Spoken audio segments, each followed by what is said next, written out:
Vamos lá, boa tarde a todos, boa tarde à torcida vascaína, boa tarde aos jornalistas presentes e que estão nos acompanhando pela TV.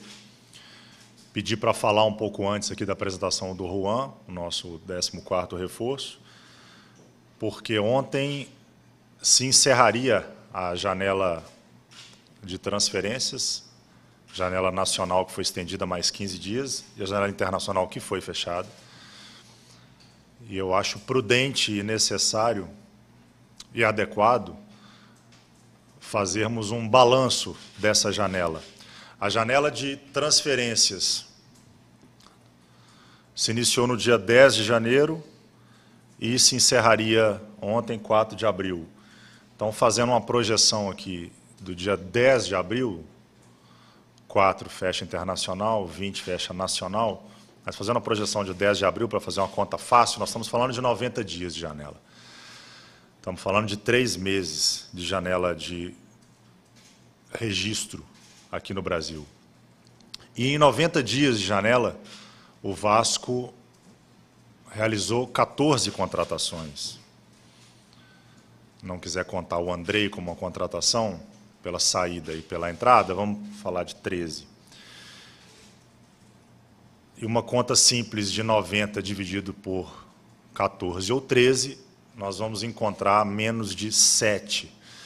O que significa dizer que o Vasco contratou um jogador por semana, um reforço por semana na janela de contratações. E o perfil desses reforços, desses 14 reforços ou 13 reforços, nós temos 70% desses jogadores acima de 25 anos, numa idade que a gente entende dentro do futebol como uma idade que a gente espera o pico de performance do jogador.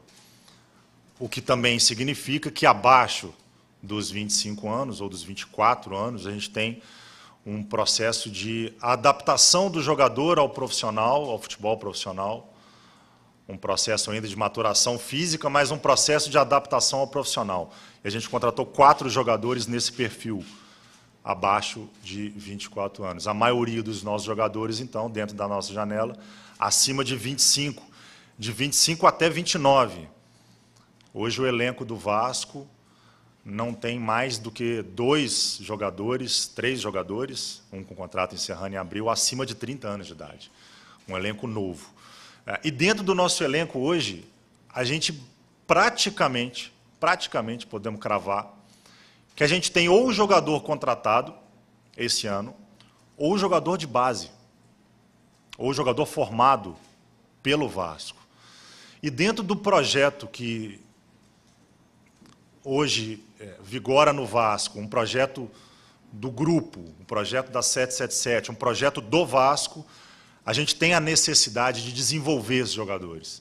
A gente tem como um dos perfis do nosso trabalho o desenvolvimento desses atletas de base.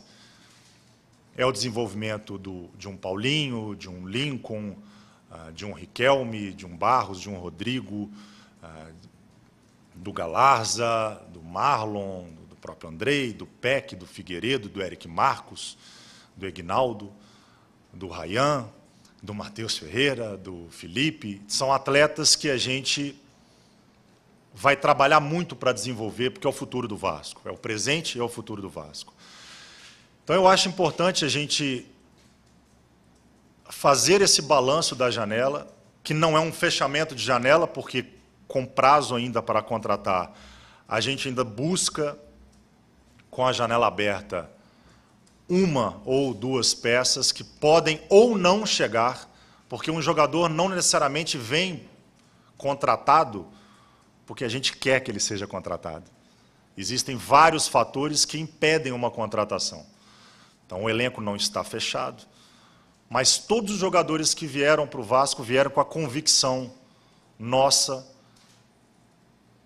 de serem jogadores aptos para jogar no Vasco, para auxiliar o Vasco nesse novo processo, nessa construção de elenco, não é uma reconstrução, mas é uma construção de elenco, e para ajudar a desenvolver os jogadores de base. Então, esse é o nosso elenco hoje do Vasco, esse é o nosso perfil, esse é o nosso balanço do que a gente fez desde o dia 10 de janeiro.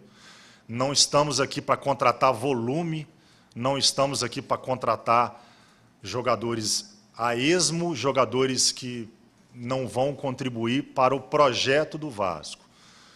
Isso demanda tempo, então são 3 meses ou 4 meses do ano de trabalho que demanda tempo, e nós vamos manter o nosso objetivo de ser competitivo, de ser sólidos dentro do nosso ano de 2023, que não se exaure no ano de 2023. O projeto do Vasco não é para 2023.